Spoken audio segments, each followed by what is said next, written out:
মানুষ মারা গেছে। সাধারণত বিমান শব্দটি শুনলেই মনে পড়ে আকাশ ও এয়ারপোর্টের কথা, তবে আজ ঘটল এক ব্যতিক্রমধর্মী ঘটনা।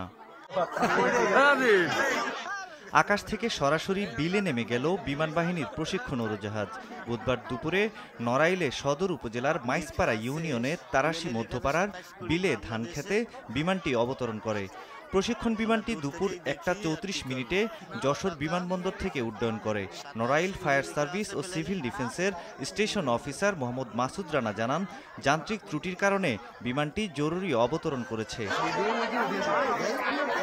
এরপর ফায়ার সার্ভিসের সদস্যরা দ্রুত ঘটনাস্থলে পৌঁছায়। তবে এ ঘটনায় বিমানের স্কোয়াড্রন লিডার মাহফুজ ও নাদিম সুস্থ আছেন বলে জানা গেছে।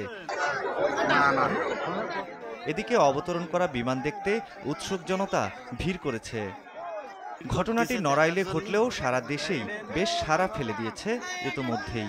দর্শনার্থীদের অনেকেই করছেন সোশ্যাল মিডিয়া লাইভ, কেউ কেউ আবার ভিডিও ধারণ করছেন স্থানটির।